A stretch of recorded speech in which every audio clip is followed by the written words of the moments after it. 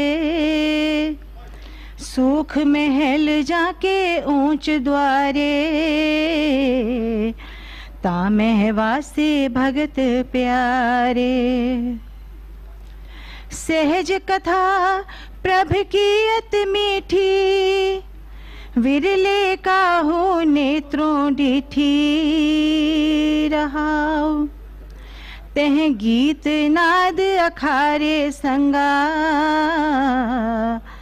उहाँ संत करे हर रंगा। तह मरण न जीवन सोग न हर खा साच नाम की अमृत वर्खा। तह मरण न जीवन सोग न हरखा साच नाम की अमृत वर्खा। गोहज कथा एह गुर ते जानी नानक बोले हर हर बाणी। गोहज कथा एह गुर ते जानी नानक बोले हर हर बाणी। वाहिगुरु जी का खालसा, वाहिगुरु जी की फतेह। नए संसद भवन के शिलान्यास समारोह के शुभारंभ पर भगवान महावीर की वाणी में जैन प्रार्थना। नमो अरहंताणम, नमो सिद्धाणम, नमो आयर्याणम, नमो वज्जायाणम, नमो लोये सब्ब साहुणम। ऐसो पंच नमोक्कारो सब्ब पावपणासनो मंगलानम च सब्बेसिम परमम हवै मंगलम। चत्तारि मंगलम, अरहंता मंगलम, सिद्धा मंगलम, साहु मंगलम, केवलीपन्नतो धम्मो मंगलम। चत्तारि लोकोत्तमा, अरहंता लोकोत्तमा, सिद्धा लोकोत्तमा, साहु लोकोत्तमा, केवलीपन्नतो धम्मो लोकोत्तमो। धम्मो मंगल मुक्तिठम अहिंसा संयमो तवो देवावितम नमंसन्ति जस्स धम्मे सयामणो। चत्तारि परम मंगाणि दुल्लहानि अजंतुनो मानुसत्तम सुई श्रद्धा संजमम्मी अवीरियम। कम्मुनो बम्मुनो होई कम्मुना होई खत्तियो वैसो कम्मुना होई शुद्धो हवई कम्मुना। भगवान महावीर कहते हैं धर्म ही उत्कृष्ट मंगल है, अहिंसा संयम और तप उसके लक्षण है। जो इस धर्म में रत रहता है देवता भी उसे नमन करते हैं। मनुष्य जीवन दुर्लभ है और धर्म का श्रवण, उस पर श्रद्धा और संयम में पराक्रम ये उससे भी दुर्लभ है। मनुष्य जन्म से नहीं कर्म से महान होता है। कर्म से ही ब्राह्मण, कर्म से ही क्षत्रिय, कर्म से ही वैश्य और कर्म से ही शूद्र होता है। हे मानव तू श्रेष्ठ कर्म कर। ओम शांति शांति शांति। नमो जिडाणम। नए संसद भवन के भूमि पूजन के शुभ अवसर पर प्राकृत भाषा में गाथा के साथ ही जैन प्रार्थना, संस्कृत भाषा मंगलाष्टक एवं महावीराष्टक स्तोत्र।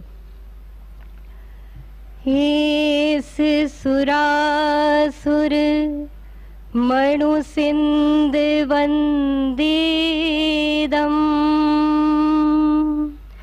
धोधे घाई कम्मलम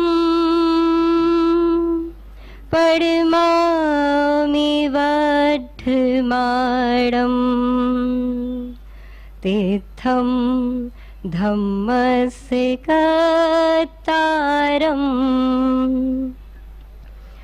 हरिहन्तो भगवन्त इन्द्रमहिताः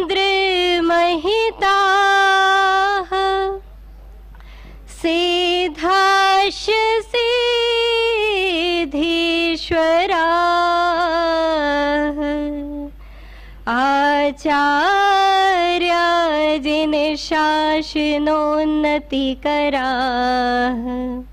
पूज्या उपाध्यायका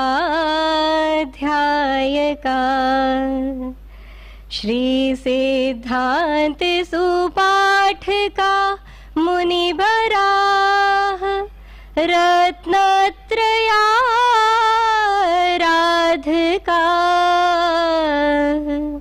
पंचैते परमेष्ठिनः प्रतिदिनं कुर्वन्तु ते मङ्गलम् कुर्वन्तु ते मङ्गलम् यदि ये चैतन्ये मुकुरैव भावाशिदचितः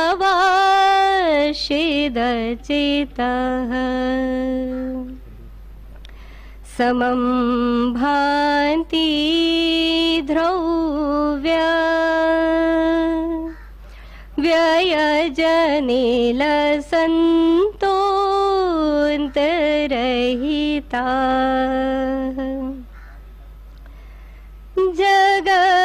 जगत्साक्षी मार्गा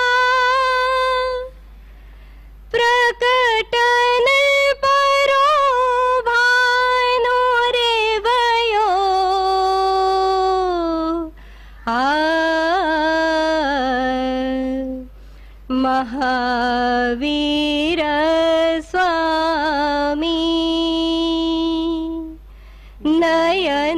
पथगामी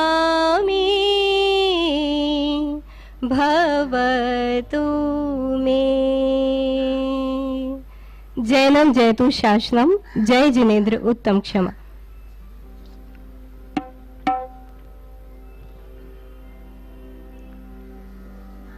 सतनाम श्री वाहे गुरु।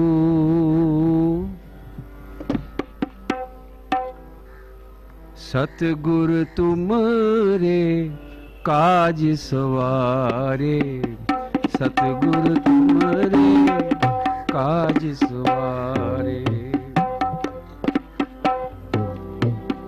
थिर कर बैसो हर जन प्यारे,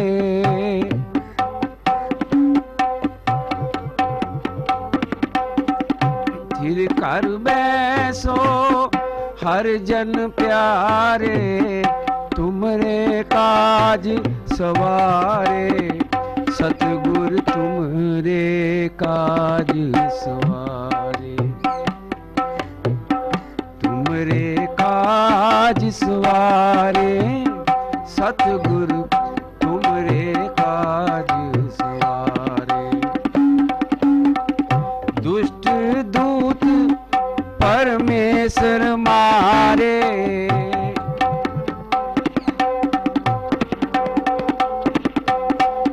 जन की पैज रखी करतारे,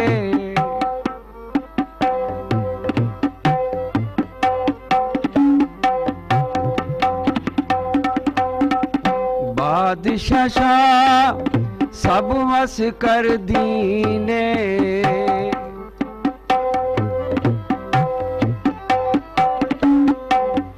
बादशाह सब वस कर दीने, अमृत नाम महारस पीने,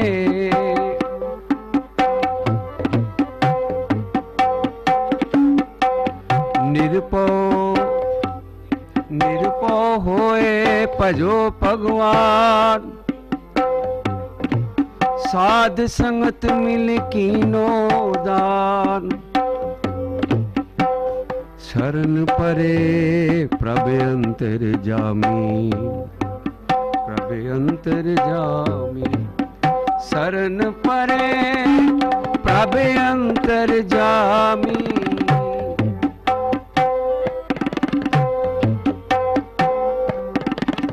शरण परे प्रभ अंतर जामी, नानक ओट पकड़ी प्रभु स्वामी, तुमरे काज सवारे, सतगुर तुमरे काज सवारे,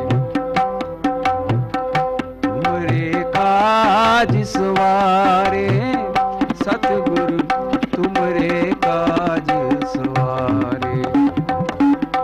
सतनाम वाहेगुरु, सतनाम वाहेगुरु, सतनाम वाहेगुरु, सतनाम वाहेगुरु, तुमरे काज सवारे, सतगुरु तुमरे काज सवारे,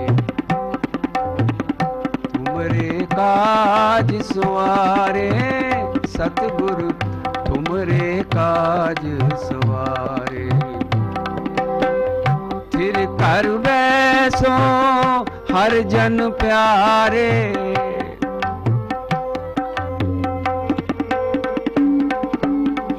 थिर कर बैसो हर जन प्यारे, तुमरे काज सवारे, सतगुर तुमरे काज सवारे, सतगुर तुमरे काज सवारे। थिर कर बैसो हर जन प्यारे, तुमरे काज सवारे, सतगुर तुमरे काज सवारे, सतगुर तुमरे काज सवारे, सतगुर तुम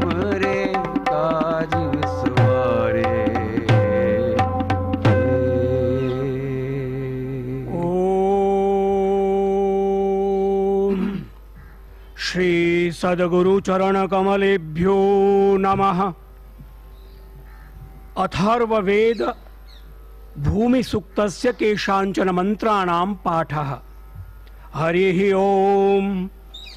सत्यं बृहदृतमुग्रं दीक्षा तपो ब्रह्मयज्ञः पृथिवीं धारयन्ति सानो भूतस्य भव्यस्य पत्न्यूरुं लोकं पृथिवी नः कृणोतु।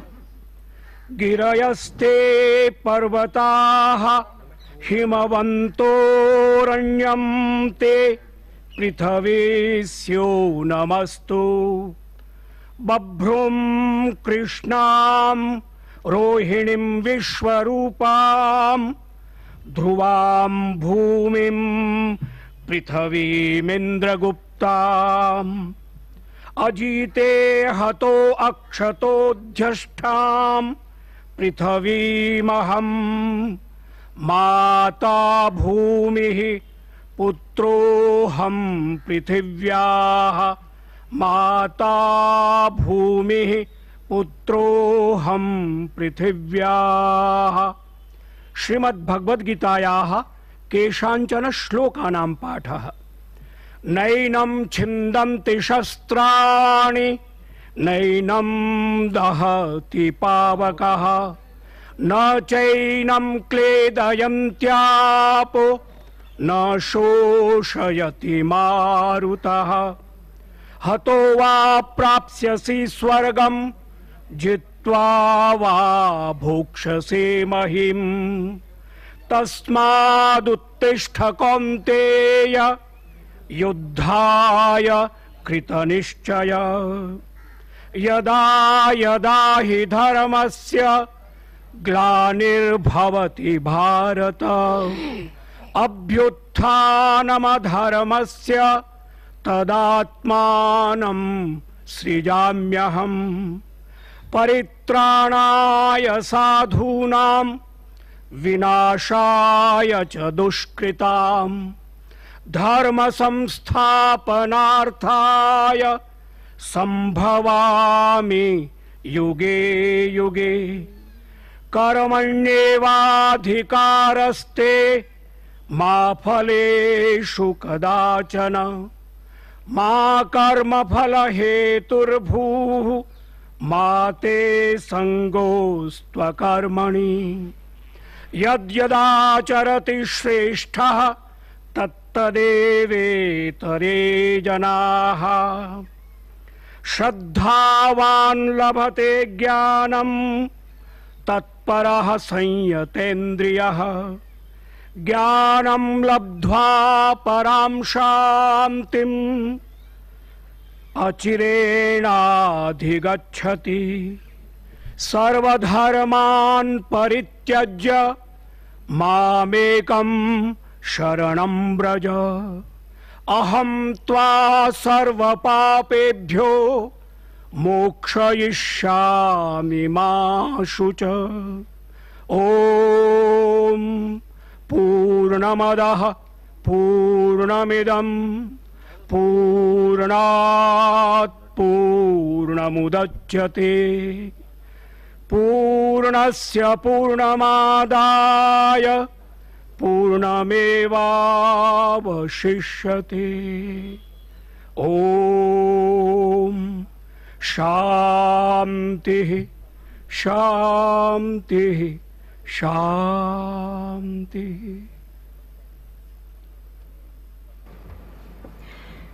इस पावन अवसर पर विभिन्न धर्मों के धर्म गुरुओं के आशीर्वाद के बाद अब मैं आवासन एवं शहरी कार्य केंद्रीय राज्य मंत्री स्वतंत्र प्रभार श्री हरदीप सिंह पुरी जी से सविनय निवेदन करती हूं कि विशिष्ट अतिथिगण के स्वागत हेतु स्वागत संबोधन प्रस्तुत करें। Ladies and gentlemen, Minister of State for Housing and Urban Affairs, independent charge, to present the welcome address.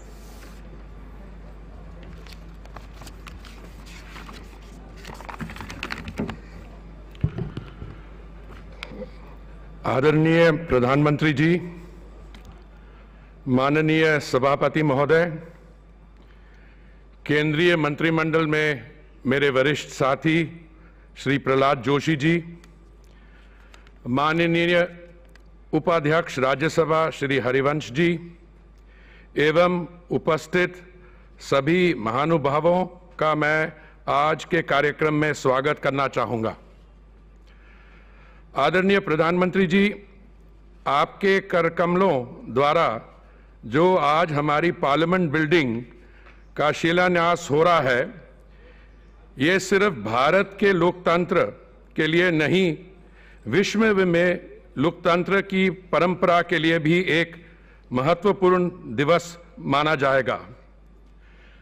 जब भी डेमोक्रेसी की चर्चा होती है और जो डेमोक्रेसी का नैरेटिव है, उसमें इस बात की जानकारी शायद कम है कि गणतंत्र और लोकतंत्र भारत में बहुत पूर्व से विद्यमान रहे हैं। जब यूनानी यात्री मेगास्थनीज भारत में 302 वर्ष पूर्व ईसा पूर्व में आए थे, तो उन्होंने भारत में गणतंत्र को देखा था और अपनी पुस्तिका इंडिका में इसकी चर्चा भी की थी। इसी तरह गौतम बुद्ध जी के काल में भी वैशाली में गणराज्य का स्वरूप मौजूद था। आदरणीय प्रधानमंत्री जी, पिछले 6 वर्ष के कार्यकाल में आपने हमारे देश के गौरवशाली इतिहास का समावेश करते हुए एक आधुनिक, मजबूत, संपन्न और आत्मनिर्भर भारत की आधारशिला रखी है। इस क्रम में आज एक बहुत महत्वपूर्ण दिन है। जो हमारे मौजूदा संसद भवन है, वह 93 वर्ष पूर्व एक इंपीरियल लेजिस्लेटिव काउंसिल के रूप में बनाया गया था।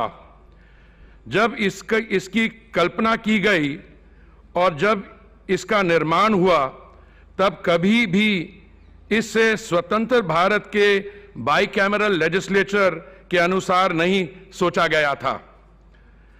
हमारे वर्तमान संसद भवन में विधायिका के संचालन में हमेशा से बड़ी परेशानियां आती रही हैं, जिन्हें पूर्व के सभापतियों द्वारा रेखांकित भी किया गया था। वर्तमान संसद भवन को संशोधित कर इन कमियों को दूर करने का पर भी विचार किया गया, लेकिन हमने ये पाया कि जब देश में सांसदों की संख्या 2026 के बाद बढ़ने की भी संभावना है, तो वर्तमान संसद एक नए भारत की जरूरतों को कभी परिपूर्ण नहीं कर पाएगा।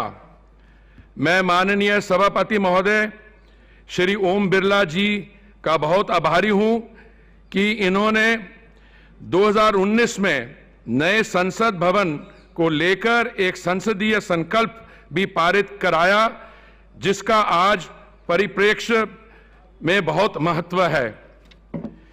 ये हमारे देश का परम सौभाग्य है कि हमें ऐसे अग्रसोची प्रधानमंत्री मिले, जिन्होंने देश की वर्तमान और भविष्य की जरूरत को पहचाना और नए भारत के लिए एक नवीन, अनूठे और प्रभावी संसद की परिकल्पना की। ये भवन एक आत्मनिर्भर भारत के आपके संकल्प का भी एक वास्तविक रूप होगा।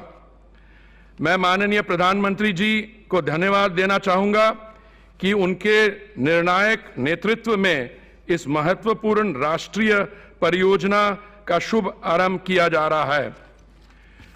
ये मेरे स्वयं के लिए एक बहुत हर्ष और संतोष का विषय है कि मुझे इस गौरवशाली राष्ट्रीय परियोजना में एक छोटा सा हिस्सा लेने का मौका मिल रहा है।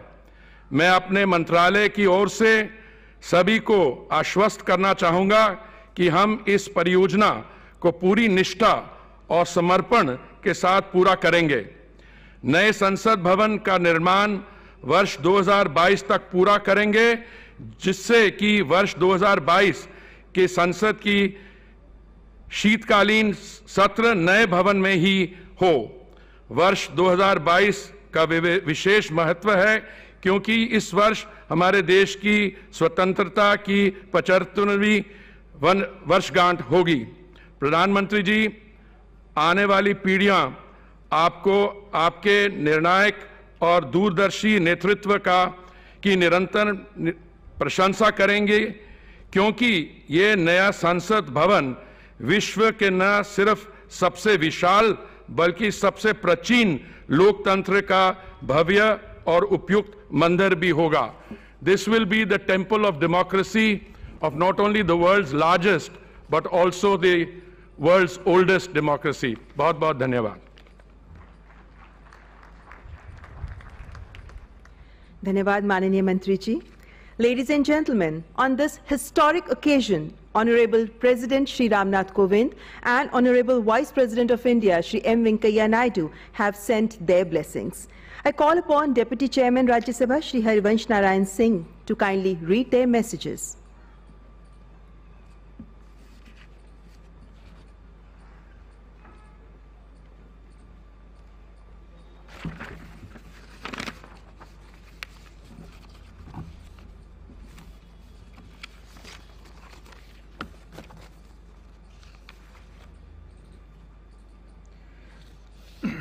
आदरणीय प्रधानमंत्री जी, माननीय स्पीकर लोकसभा श्री ओम बिरला जी, माननीय मंत्री श्री प्रहलाद जोशी जी, माननीय श्री हरदीप सिंह पुरी जी, इस ऐतिहासिक, पुनीत, यादगार, चिर प्रतीक्षित अवसर पर मौजूद सभी लोगों को मेरा नमस्कार, अभिनंदन। उपराष्ट्रपति जी, माननीय चेयरमैन राज्यसभा का संदेश पत्र का अंश आदरणीय प्रधानमंत्री जी के नाम। I am hopeful that your transformative vision, the Sat Sankalp, will get translated into Siddhi, and in the new parliament, the country's public representatives will find a congenial space to debate public issues in a collegial manner. We consolidate and build upon the strengths of our parliamentary system. It's my fervent hope that the new parliament will become the sacred venue for us to strengthen the India's democratic roots and propel it onto a faster, sustained, inclusive development trajectory. It should become a forum for building upon the ancient Indian traditions of debates and dialogues, arguments and agreements, analysis and synthesis, with a view to improving the quality of polity and the quality of life of every citizen in the country. महामहिम राष्ट्रपति जी का संदेश आदरणीय प्रधानमंत्री जी के नाम। It's my immense pleasure to extend hearty congratulations to you on this historic moment of laying the foundation stone for a new Parliament House. It's indeed a momentous milestone in the journey of our strong and vibrant democracy. In the process, the past will not be discarded. The heritage, if anything, will have a better chance of conservation. The new building will stand alongside the present Parliament House in harmony, joining our past with the future in seamless manner. I am glad to note that the design and interiors of the new Parliament complex have been planned to capture the richness and diversity of our regional arts, crafts, textiles, architecture and culture. Thus, it will be an expression of unity in diversity of our traditional ethos as well as values of the new India. As the new building, a new symbol of our national identity, is expected to be completed in 2022, it will be a truly monumental gesture for the nation celebrating 75 years of its independence. I compliment you for undertaking this project of such a scale and significance. My best wishes for the successful building of the new Parliament House, which will stand out as a creation of 135 crore Indians and will further cement India's place as the biggest and most inspiring democracy in the world. शिलान्यास के शुभ अवसर पर, इस यादगार अवसर पर पूर्व प्रधानमंत्री आदरणीय मनमोहन सिंह जी ने और पूर्व प्रधानमंत्री आदरणीय एच.डी. देवगौड़ा जी ने भी अपनी अपनी शुभकामनाएं भेजी हैं। साथ ही अनेक राज्यों के माननीय मुख्यमंत्रियों ने नए संसद भवन के फाउंडेशन लेइंग सेरेमनी के अवसर पर अपनी शुभकामनाएं भेजी हैं, बधाई संदेश दिया है। बहुत बहुत धन्यवाद।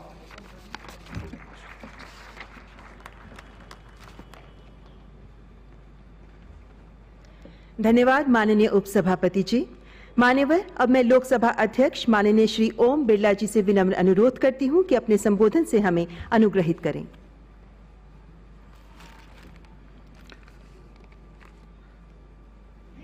माननीय प्रधानमंत्री महोदय,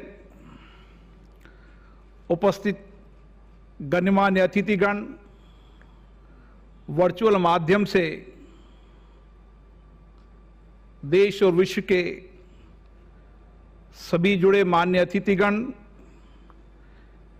देवियों और सज्जनों, आज देश के लिए गौरव का दिन है।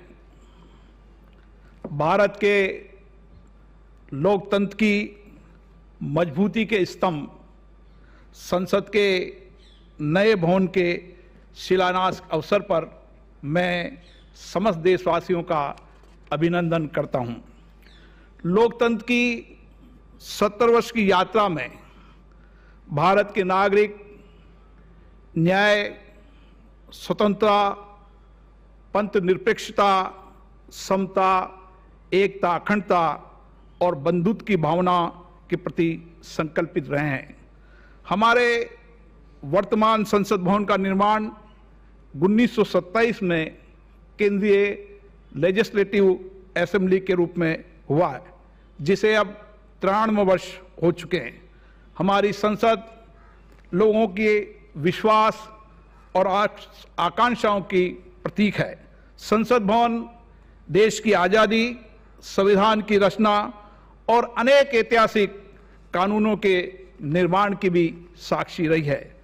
लोकतंत्र के बढ़ते स्वरूप ने संसद और सांसदों का उत्तरदायित्व को बढ़ाया है। भविष्य में हमारे संवैधानिक दायित्वों को पूरा करने के लिए ये भवन में विस्तार की संभावना नहीं है। ऐसे में एक नए संसद भवन की आवश्यकता है। संसद के दोनों सदनों के माननीय सदस्यों की ये इच्छा थी कि विश्व के सबसे बड़े कार्यशील एवं जीवंत लोकतंत्र के लिए नए संसद भवन का निर्माण हो, जो भारतीय संस्कृति की विविधता को समेटते हुए भविष्य की आवश्यकताओं को पूरा कर सके। पिछले साल 5 अगस्त को संसद के दोनों सदनों ने माननीय प्रधानमंत्री जी से संसद के नए भवन के निर्माण के लिए आग्रह किया था। हमारा देश लोकतंत्र के लिए परिपक्व हो चुका है। हम आज़ादी के 75 वर्ष पूर्ण करने जा रहे हैं। विकास के नए आयाम भी हमने तय किए हैं। देश की जनता का सपना है कि उन्हें संसद का एक नया आधुनिक भवन मिले। माननीय सांसदों एवं सदन की भावनाओं को देखते हुए माननीय प्रधानमंत्री जी ने संसद भवन के निर्माण की स्वीकृति दी और आज वह शुभ दिन आया है जब उनके कर कमलों द्वारा नए संसद भवन का भूमि पूजन और शिलान्यास हो रहा है। माननीय प्रधानमंत्री जी ने संसद के दोनों सदनों की भावनाओं का सम्मान किया, इसके लिए मैं उनका आभार प्रकट करता हूं। मुझे विश्वास है कि हम जल्द ही आधुनिक तकनीकी युक्त, सुरक्षित, पर्यावरण अनुकूल नए संसद भवन का निर्माण कार्य पूर्ण करने में सफल होंगे, जहां जनप्रतिनिधि जनता की आशाओं, अपेक्षाओं और उम्मीदों को कुशलता और दक्षता के साथ पूरा कर पाएंगे। भारत विश्व का सबसे बड़ा लोकतंत्र है। हमारे संवैधानिक मूल्यों और लोकतांत्रिक प्रक्रियाएं विश्व के लिए आदर्श है, जिसे देखने और समझने के लिए दुनिया भर के लोग आते हैं। संसद का नया भवन देश के सभी प्रांतों की उत्कृष्ट कला, संस्कृति और विविधताओं से परिपूर्ण होगा और सभी देशवासियों की प्रेरणा का केंद्र भी होगा। इस अवसर पर मैं माननीय राष्ट्रपति जी का, माननीय उपराष्ट्रपति जी का धन्यवाद देता हूं, जिनके आशीर्वचन तथा प्रेरणादायी संदेश हमेशा हमारा मार्गदर्शन करते रहेंगे। मैं माननीय प्रधानमंत्री जी का पुनः आभार व्यक्त करता हूं, जिन्होंने आज नए आत्मनिर्भर और समृद्ध भारत की संसद के नए भवन की नींव रखी है। मेरी कामना है ये भवन पूरे विश्व को अनादिकाल तक संवैधानिक और लोकतांत्रिक मूल्यों का आदर्श संदेश देता रहेगा। जय हिंद।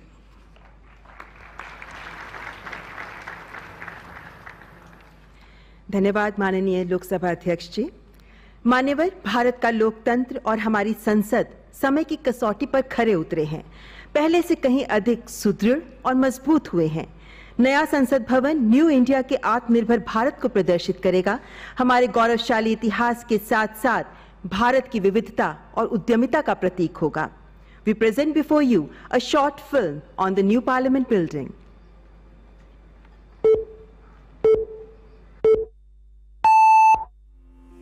भारत दुनिया का सबसे बड़ा लोकतंत्र,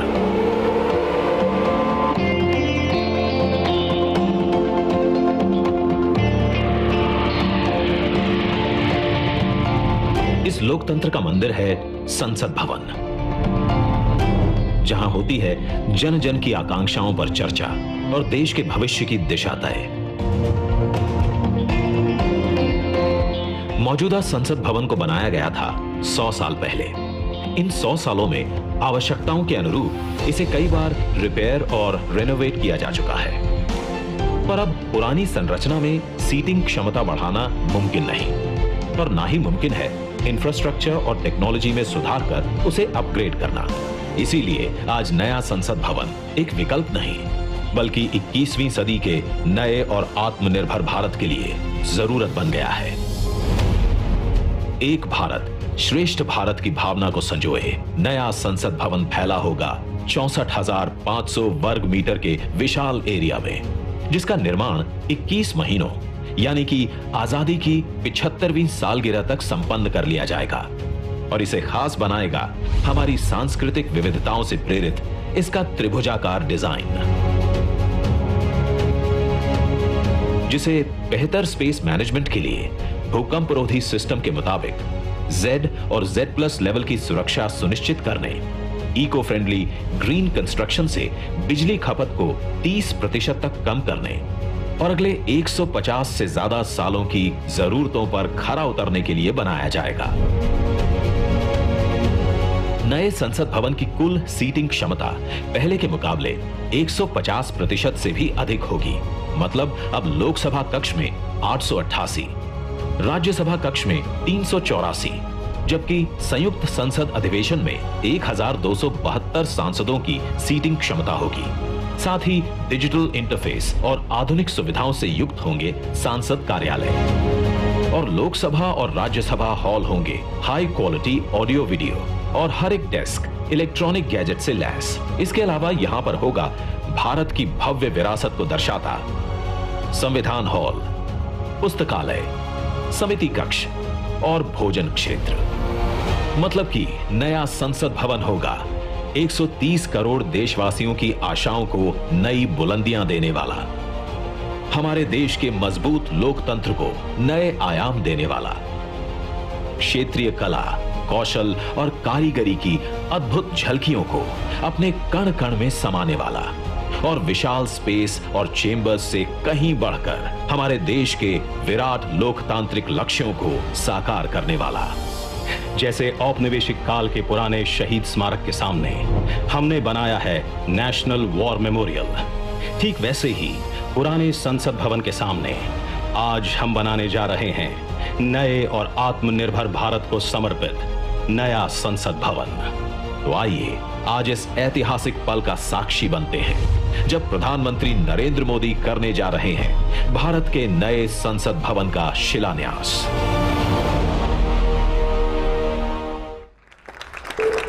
भारत की शान, वैभव और भव्यता का परिचायक होगा नया संसद भवन, जिसकी आवश्यकता तो लंबे समय से महसूस की जा रही थी, लेकिन इसे बनाने का निर्णय प्रधानमंत्री श्री नरेंद्र मोदी के दूरदर्शी, परिवर्तनकारी और निर्णायक कुशल नेतृत्व में ही संभव हो पाया। आपके मार्गदर्शन में बनने वाला नया संसद भवन संकल्प से सिद्धि का न्यू इंडिया एट 75 के विजन का अनुपम उदाहरण प्रस्तुत करेगा। इस शुभ अवसर पर मैं परम श्रद्धेय आदरणीय प्रधानमंत्री जी से करबद्ध आग्रह करती हूं कि अपने आशीर्वचनों से हमारा मार्गदर्शन करें। Ladies and gentleman, please welcome honourable prime minister.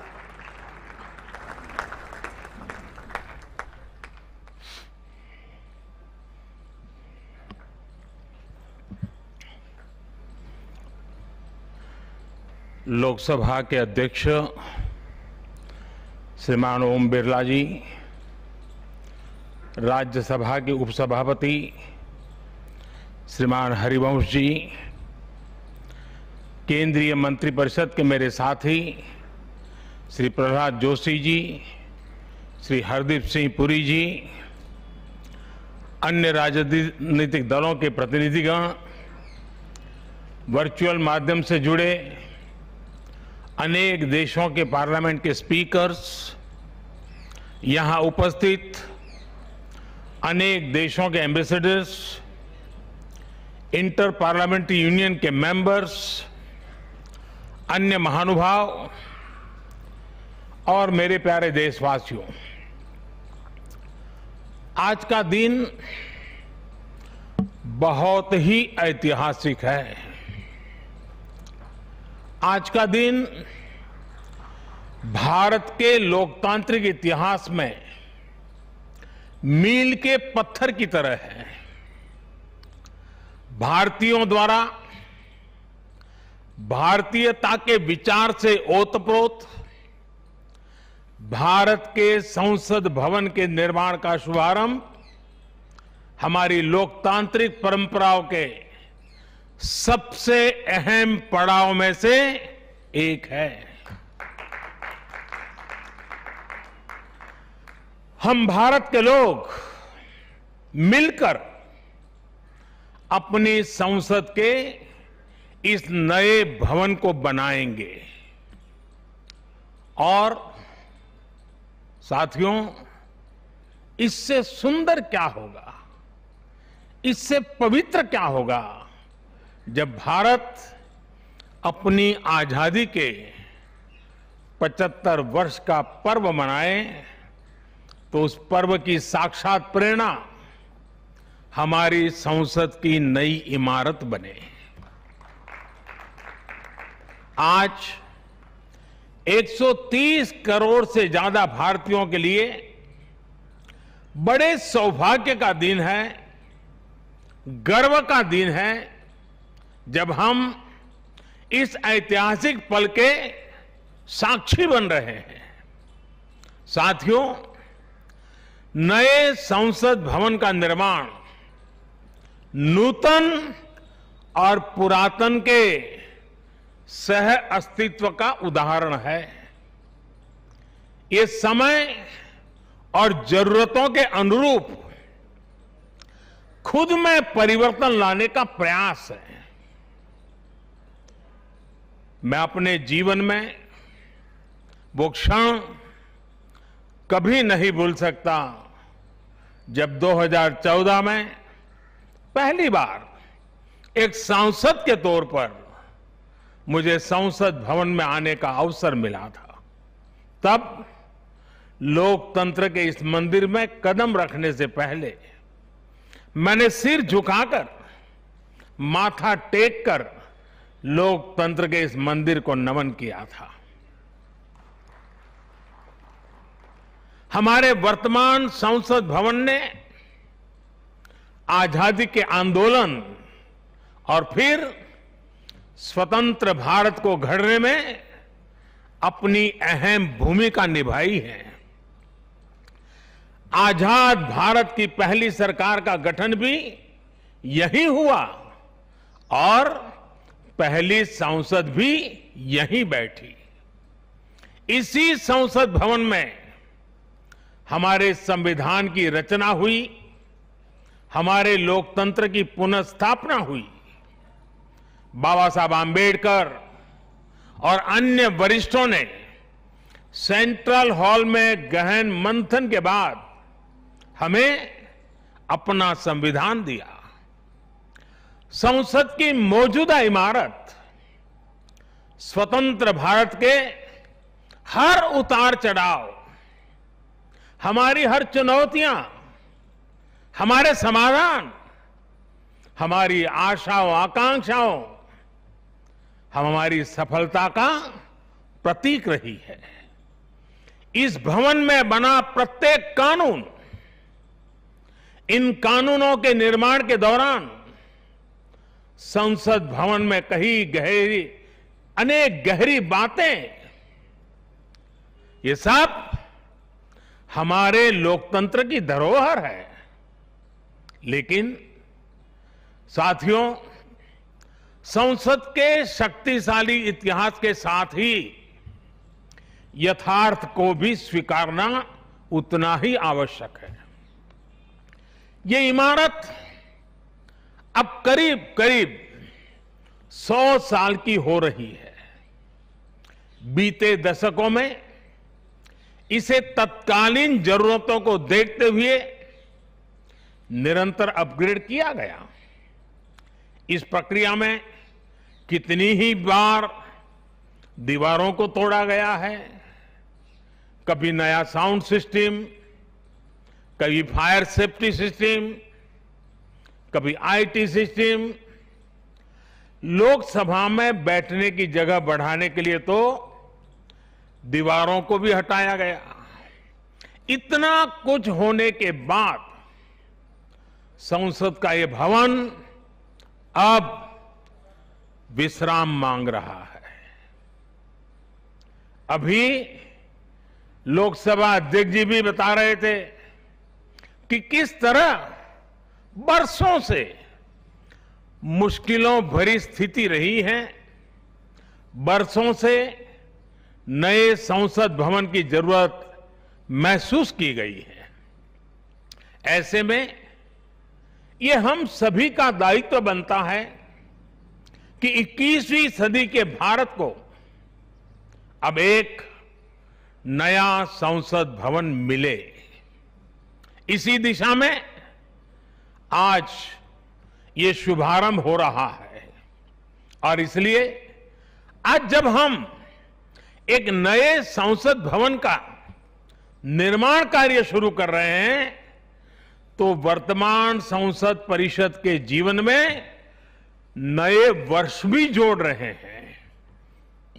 साथियों, नए संसद भवन में ऐसी अनेक नई चीजें की जा रही हैं जिससे सांसदों की एफिशिएंसी बढ़ेगी, उनके वर्क कल्चर में आधुनिक तौर तरीके आएंगे। अब जैसे अपने सांसदों से मिलने के लिए उनके संसदीय क्षेत्र से लोग आते हैं, तो अभी जो संसद भवन है उसमें लोगों को बहुत दिक्कत होती है, आम जनता को दिक्कत होती है, नागरिकों को दिक्कत होती है। आम जनता को अपनी कोई परेशानी अपने सांसद को बतानी है, कोई सुख दुख बांटना है, तो इसके लिए भी संसद भवन में स्थान की बहुत कमी महसूस होती है। भविष्य में प्रत्येक सांसद के पास ये सुविधा होगी कि वो अपने क्षेत्र के लोगों से यहीं निकट में ही, इसी ये विशाल परिसर के बीच में ही उनको एक व्यवस्था मिलेगी ताकि वो अपने संसदीय क्षेत्र से आए लोगों को उनके सुख दुख बांट सके। साथियों, पुराने संसद भवन ने स्वतंत्रता के बाद के भारत को दिशा दी, तो नया भवन आत्मनिर्भर भारत के निर्माण का गवाह बनेगा। पुराने संसद भवन में देश की आवश्यकताओं की पूर्ति के लिए काम हुआ, तो नए भवन में 21वीं सदी के भारत की आकांक्षाएं पूरी की जाएगी। जैसे आज इंडिया गेट से आगे नेशनल वॉर मेमोरियल ने राष्ट्रीय पहचान बनाई है, वैसे ही संसद का नया भवन अपनी पहचान स्थापित करेगा। देश के लोग, आने वाली पीढ़ियां नए भवन को देखकर गर्व करेगी कि ये स्वतंत्र भारत में बना है। आजादी के 75 वर्ष का स्मरण करते हुए इसका निर्माण हुआ है। साथियों, संसद भवन की शक्ति का स्रोत, उसकी ऊर्जा का स्रोत हमारा लोकतंत्र है। आजादी के समय किस तरह से एक लोकतांत्रिक राष्ट्र के रूप में भारत के अस्तित्व पर संदेह और शंकाएं जताई गई थी, ये इतिहास का हिस्सा है। अशिक्षा, गरीबी, सामाजिक विविधता और अनुभवहीनता जैसे अनेक तर्कों के साथ ये भविष्यवाणी भी कर दी गई थी कि भारत में लोकतंत्र असफल हो जाएगा। आज हम गर्व से कह सकते हैं कि हमारे देश ने उन आशंकाओं को न सिर्फ गलत सिद्ध किया है, बल्कि 21वीं सदी की दुनिया भारत को अहम लोकतांत्रिक ताकत के रूप में आगे बढ़ते हुए देख भी रही है। साथियों, लोकतंत्र भारत में क्यों सफल हुआ, क्यों सफल है और क्यों कभी लोकतंत्र पर आंच नहीं आ सकती, ये बात हमारी हर पीढ़ी को जानना समझना बहुत आवश्यक है। हम देखते सुनते हैं, दुनिया में 13वीं शताब्दी में रचित मैग्ना कार्टा की बहुत चर्चा होती है। कुछ विद्वान इसे लोकतंत्र की बुनियाद भी बताते हैं, लेकिन ये भी बात उतनी ही सही है कि मैग्ना कार्टा से भी पहले 12वीं शताब्दी में, 12th सेंचुरी में ही भारत में भगवान बसवेश्वर का अनुभव मंटपम अस्तित्व में आ चुका था। अनुभव मंटपम के रूप में उन्होंने लोक संसद का न सिर्फ निर्माण किया था, बल्कि उसका संचालन भी सुनिश्चित किया था। और भगवान बसवेश्वर जी ने कहा था, ಈ ಅನುಭವ ಮಂಟಪ ಜನಸಭಾ ನಾದಿನ ಮಟ್ಟು ರಾಷ್ಟ್ರದ ಉನ್ನತಿಗೆ ಹಾಗೂ ಅಭಿವೃದ್ಧಿಗೆ ಪುರಗಾವಗಿ ಕೆಲಸ ಮಾಡುತ್ತದೆ। यानी ये अनुभव मंटपम एक ऐसी जनसभा है जो राज्य और राष्ट्र के हित में और उनकी उन्नति के लिए सभी को एकजुट होकर काम करने के लिए प्रेरित करती है। अनुभव मंटपम लोकतंत्र का ही तो एक स्वरूप था। साथियों, इस कालखंड के और पहले जाएं तो तमिलनाडु में चेन्नई से 80-85 किलोमीटर दूर उत्तरा मेरूर नाम के गांव में एक बहुत ही ऐतिहासिक साक्ष्य दिखाई देता है। इस गांव में चोल साम्राज्य के दौरान 10वीं शताब्दी में पत्थरों पर तमिल में लिखी गई पंचायत व्यवस्था का वर्णन है, 10th सेंचुरी। और इसमें बताया गया है कि कैसे हर गांव को कुटुंब में कैटेगराइज किया जाता था, जिनको अगर आज की भाषा में कहना है तो हम आज उसको एक वार्ड कह सकते हैं। उन कुटुंबों से एक एक प्रतिनिधि महासभा में भेजा जाता था। और जैसा आज भी होता है, इस गांव में 1000 वर्ष पूर्व जो महासभा लगती थी, वो आज भी वहां मौजूद है। और साथियों, 1000 वर्ष पूर्व बनी इस लोकतांत्रिक व्यवस्था में एक और बात बहुत महत्वपूर्ण थी।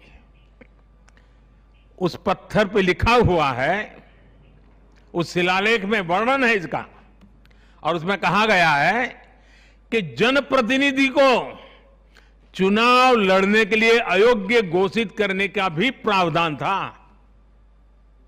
उस जमाने में। और नियम क्या था? नियम यह था कि जो जनप्रतिनिधि अपनी संपत्ति का ब्यौरा नहीं देगा, वो और उसके करीबी रिश्तेदार चुनाव नहीं लड़ पाएंगे। कितने सालों पहले, सोचिए कितनी बारीकी से उस समय पर हर पहलू को सोचा गया, समझा गया, अपनी लोकतांत्रिक परंपराओं का हिस्सा बनाया गया। साथियों, लोकतंत्र का हमारे इतिहास देश के हर कोने में नजर आता है, कोने कोने में नजर आता है। कुछ शब्दों से तो हम बराबर परिचित हैं। सभा, समिति, गणपति, गणाधिपति, ये शब्दावली हमारे मन मस्तिष्क में सदियों से प्रवाहित है। सदियों पहले शाक्य, मल्ल और वेजी जैसे गणतंत्र हो, लिच्छवी, मल्लक, मड़क और कंबोज जैसे गणराज्य हो, या फिर मौर्य काल में कलिंग, सभी ने लोकतंत्र को ही शासन का आधार बनाया था। हजारों साल पहले रचित हमारे वेदों में से ऋग्वेद में लोकतंत्र के विचार को समज्ञान यानी समूह चेतना, कलेक्टिव कॉन्शियसनेस के रूप में देखा गया है। साथियों, आमतौर पर अन्य जगहों पर जब डेमोक्रेसी की चर्चा होती है तो ज्यादातर चुनाव की प्रक्रिया, इलेक्टेड मेंबर्स, उनके गठन की रचना, शासन प्रशासन, लोकतंत्र की परिभाषा इन्हीं चीजों के आसपास रहती है। इस प्रकार की व्यवस्था पर अधिक बल देने को ही ज्यादातर स्थानों पर उसी को डेमोक्रेसी कहते हैं। लेकिन भारत में लोकतंत्र एक संस्कार है। भारत के लिए लोकतंत्र जीवन मूल्य है, जीवन पद्धति है, राष्ट्र जीवन की आत्मा है। भारत का लोकतंत्र सदियों के अनुभव से विकसित हुई व्यवस्था है। भारत के लिए लोकतंत्र में जीवन मंत्र भी है, जीवन तत्व भी है, और साथ ही व्यवस्था का तंत्र भी है, तत्व भी है, तंत्र भी है। समय समय पर इसमें व्यवस्थाएं बदलती रही, प्रक्रियाएं बदलती रही, लेकिन आत्मा लोकतंत्र ही रही। और विडंबना देखिए, आज भारत का लोकतंत्र हमें पश्चिमी देशों से न समझाया जाता है। जब हम विश्वास के साथ अपने लोकतांत्रिक इतिहास का गौरवगान करेंगे तो वो दिन दूर नहीं जब दुनिया भी कहेगी India is mother of democracy, India is mother of democracy, India is mother of democracy. साथियों, भारत के लोकतंत्र में समाही शक्ति ही देश के विकास को नई ऊर्जा दे रही है, देशवासियों को नया विश्वास दे रही है, दुनिया के अनेक देशों में जहां लोकतांत्रिक प्रक्रियाओं को लेकर अलग स्थिति बन रही है, वहीं भारत में लोकतंत्र नित्य नूतन हो रहा है। हाल के वर्षों में हमने देखा है कि कई लोकतांत्रिक देशों में अब वोटर टर्नआउट लगातार घट रहा है।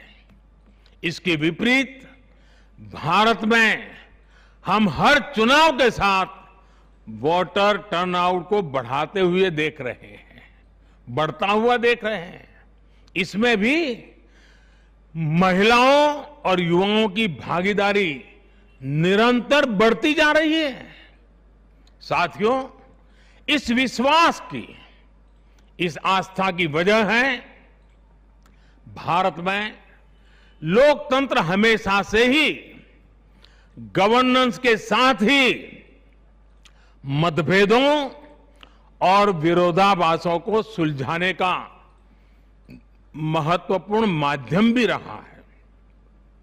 अलग अलग विचार, अलग अलग दृष्टिकोण, ये सब बातें एक वाइब्रेंट डेमोक्रेसी को सशक्त करते हैं।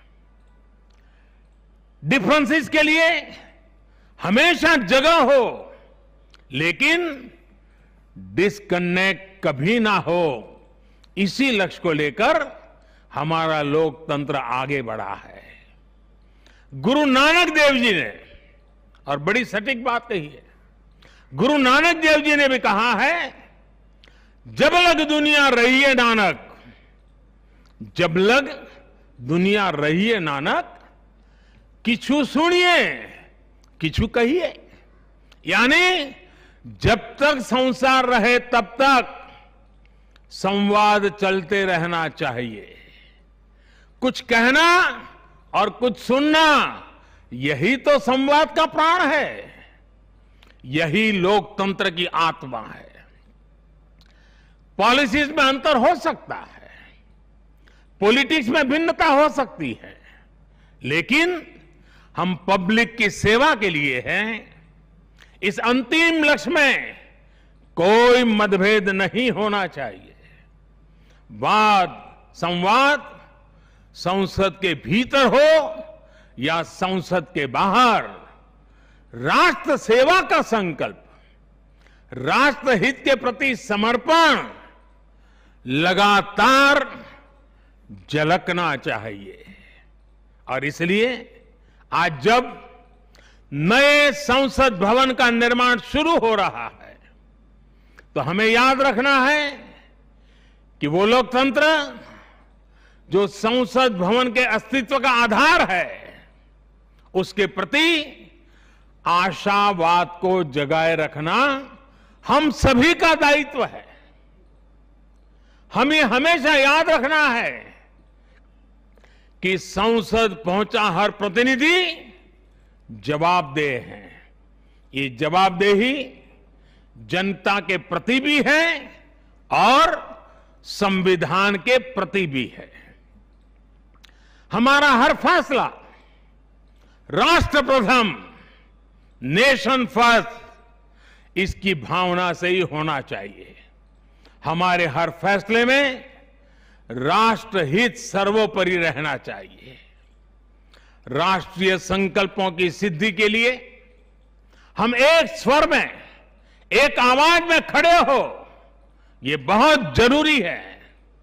साथियों, हमारे यहां जब मंदिर के भवन का निर्माण होता है, तो शुरू में उसका आधार सिर्फ ईंट पत्थर ही होता है।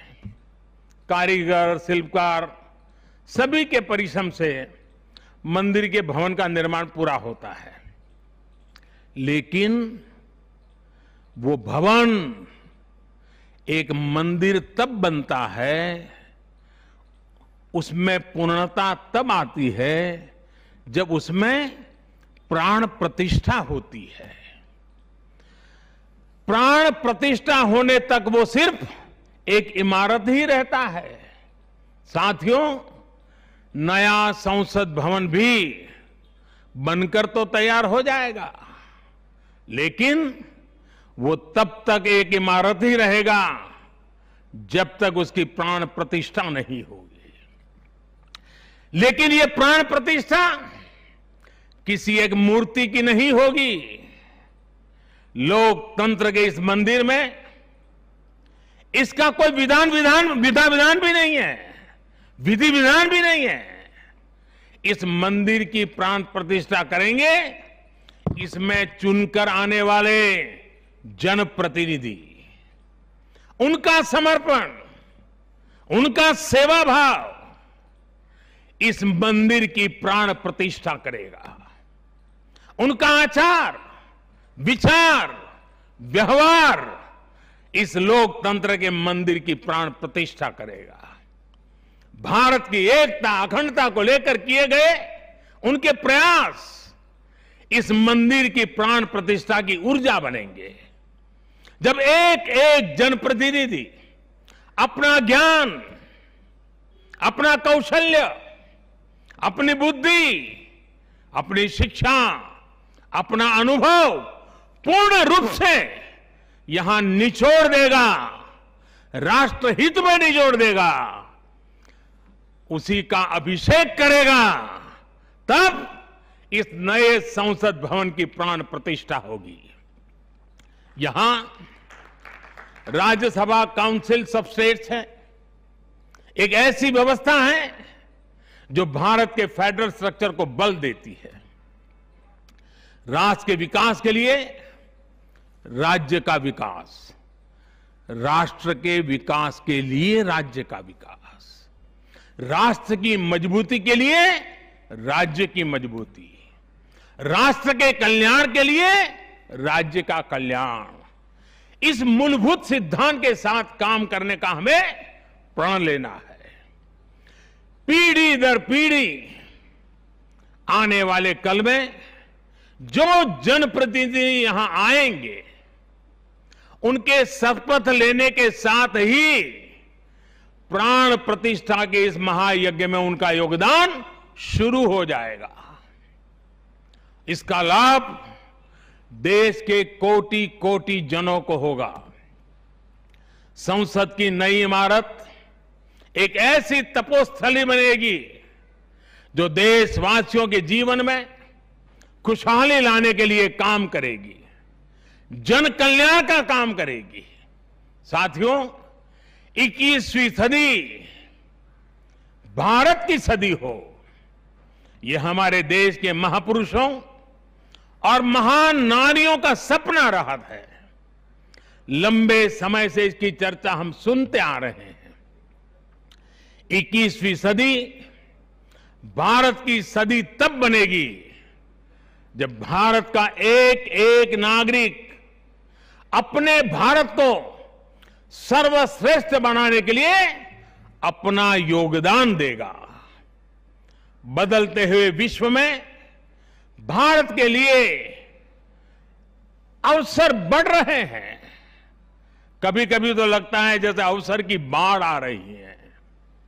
इस अवसर का हमें किसी भी हालत में, किसी भी सूरत में इन अवसरों को हमें हाथ से निकलने नहीं देना है।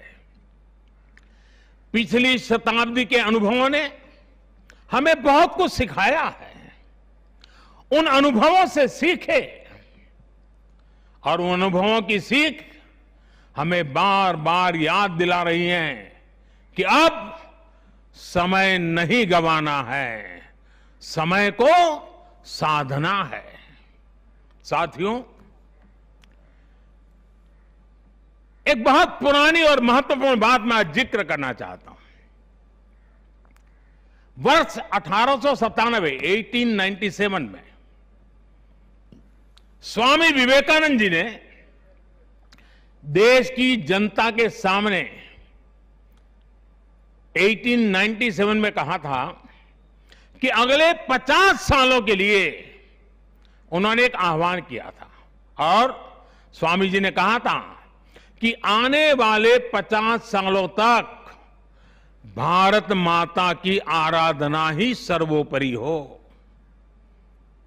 देशवासियों के लिए उनका यही एक काम, भारत माता की आराधना।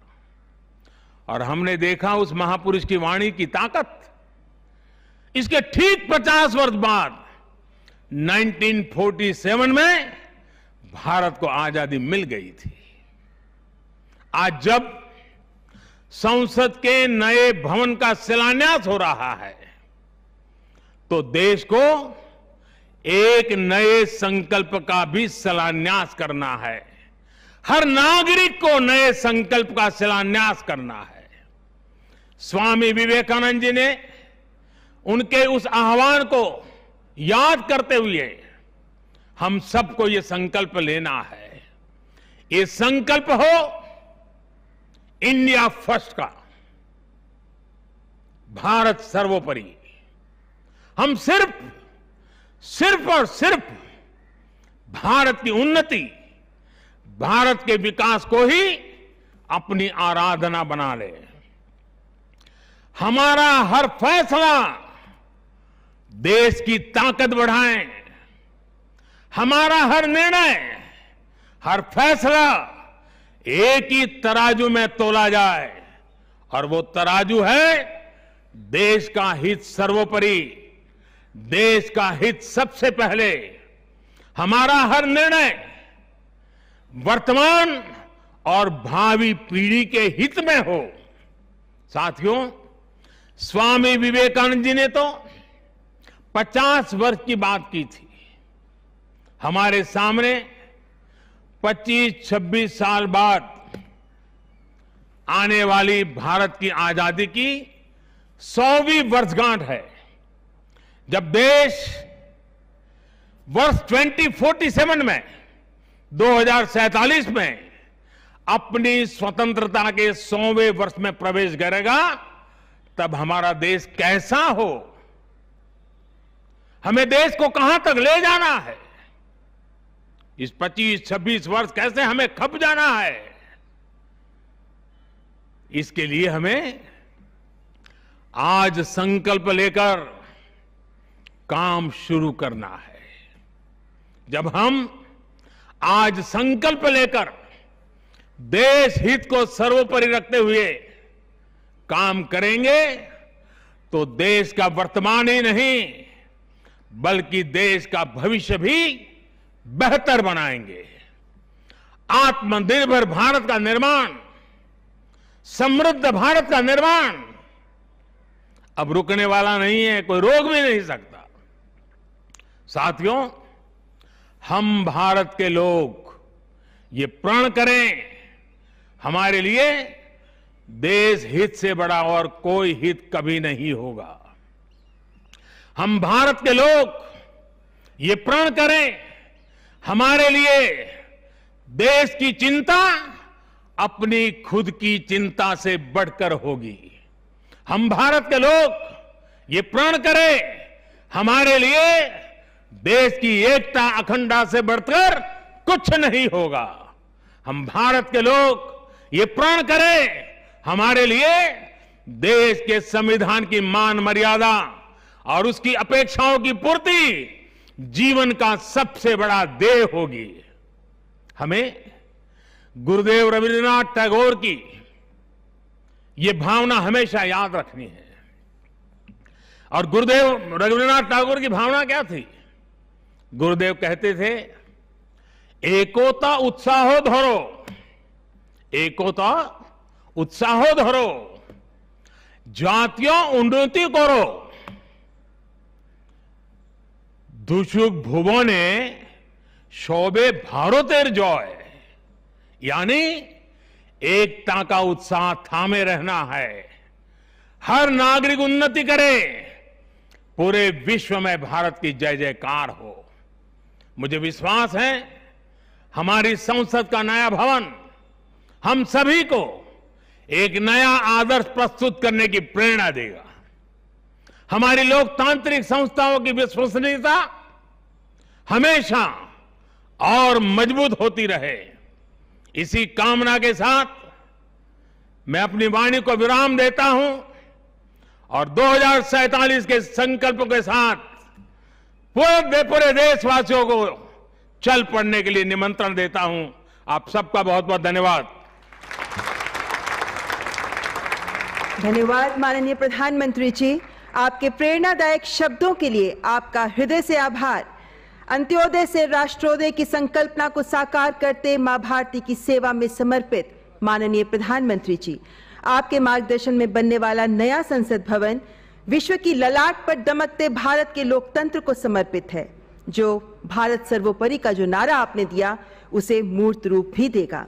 और अब धन्यवाद ज्ञापन के लिए मैं संसदीय कार्य मंत्री श्री प्रहलाद जोशी जी को आमंत्रित करती हूं।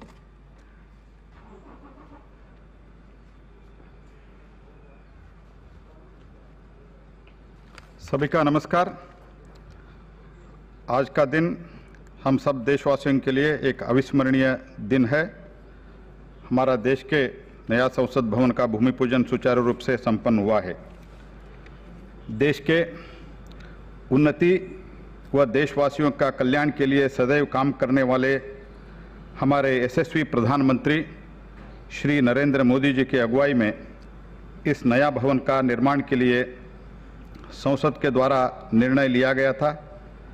मुझे खुशी है कि आज इस काम का शुभारंभ हो चुका है।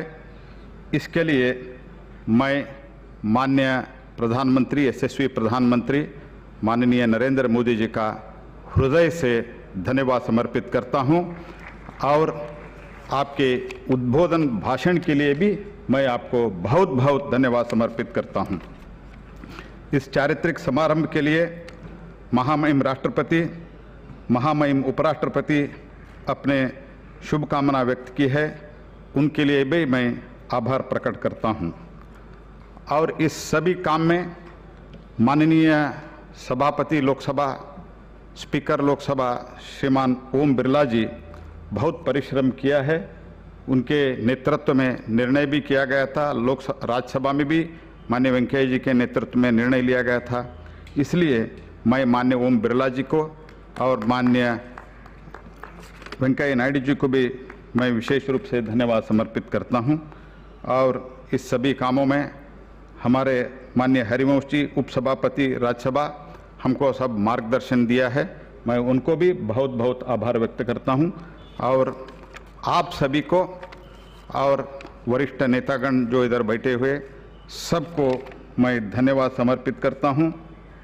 और विविध राज्यों के माननीय राज्यपाल और मुख्यमंत्रीगण वर्चुअली उपस्थित हुए हैं और वो सभी शुभकामनाएं ही हमको भेजा है। उसके लिए मैं उन सब लोगों को मैं हृदय से धन्यवाद समर्पित करता हूं।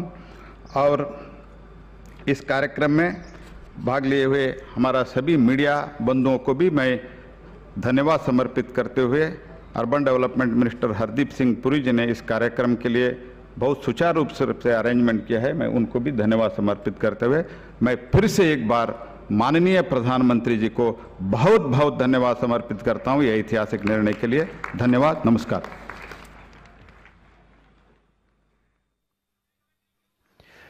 भारत के नए संसद भवन का शिलान्यास प्रधानमंत्री जी के कर कमलों द्वारा किया गया।